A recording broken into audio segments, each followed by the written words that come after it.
Baik, makasih pimpinan Bapak Ibu anggota Komisi 3 yang saya hormati, Pak Kakor Lantas, Pak Kabag Intelkam, serta seluruh pejabat utama yang saya hormati. Assalamualaikum warahmatullahi wabarakatuh.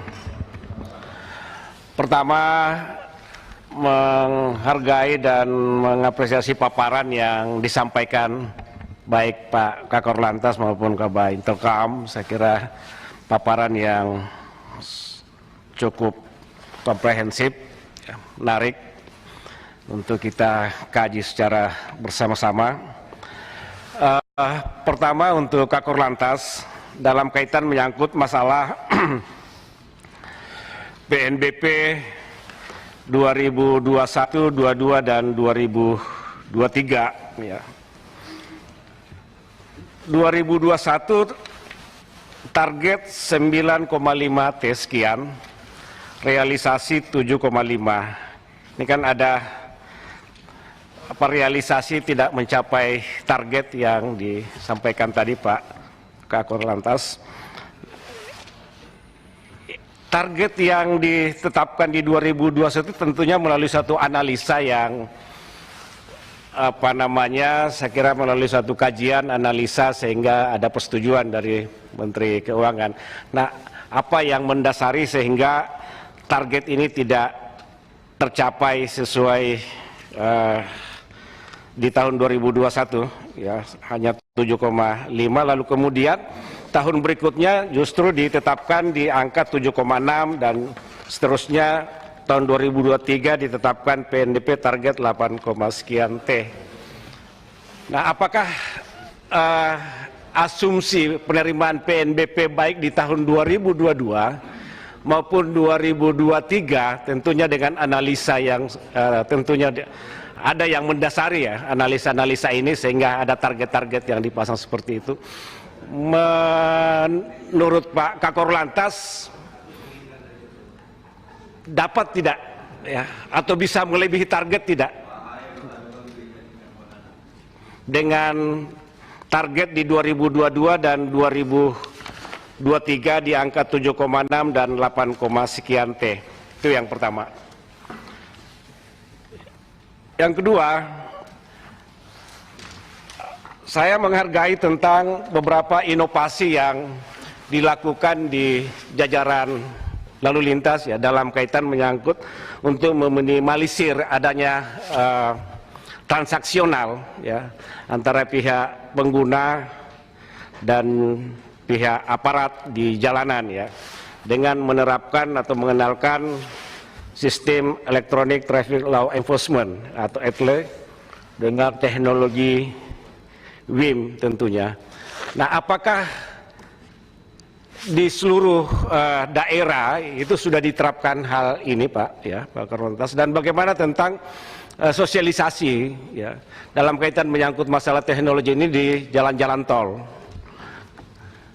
Apakah juga sudah diterapkan hal yang sama? Dan saya kira ini kan juga memang saya kira ini bagus ya. Ini bagus karena memang selama ini banyak keluhan-keluhan masyarakat dalam kaitan menyangkut masalah pungli dan sebagainya, dalam kaitan menyangkut masalah pelanggaran-pelanggaran di lalu lintas. Nah, ini untuk meminimalisir itu dengan sistem yang diterapkan, saya kira ini sangat baik ya.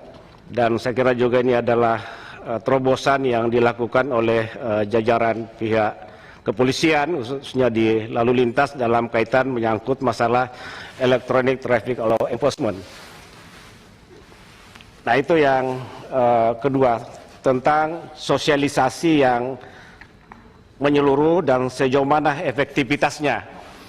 Dan apakah ETLE ini itu sudah menjangkau seluruh daerah ya, dan kira-kira ketika ini belum, berapa anggaran yang dibutuhkan dalam kaitan menyangkut masalah itu ya, dalam kaitan menyangkut masalah ETLE.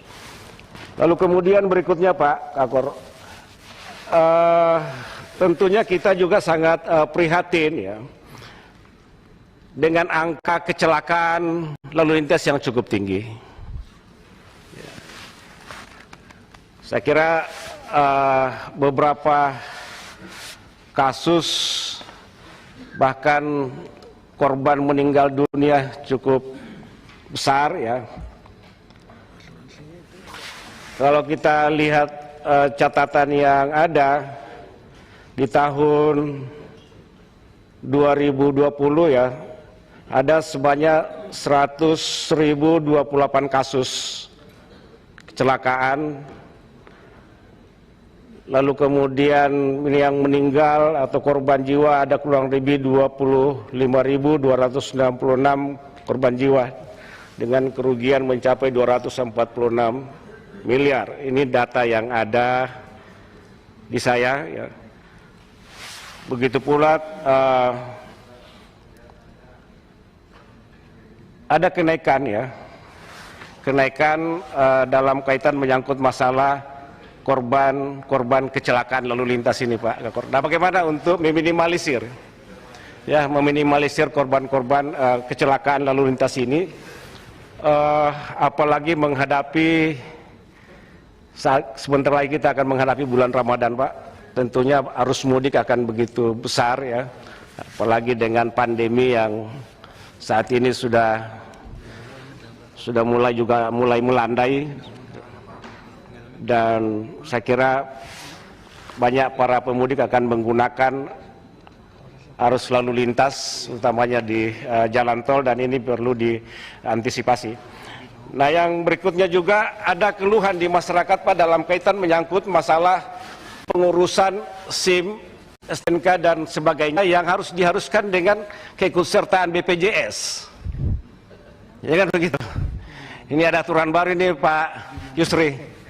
Ya kan, bahwa ketika orang mengurus SIM atau perpanjangan STNK dan sebagainya harus ikut sebagai BPJS kan begitu. Dan bagaimana penerapannya di lantas dalam kaitan menyangkut masalah ini, Pak? Ini kan banyak sekali aturan-aturan juga yang terkadang menyulitkan masyarakat, Pak. Ya.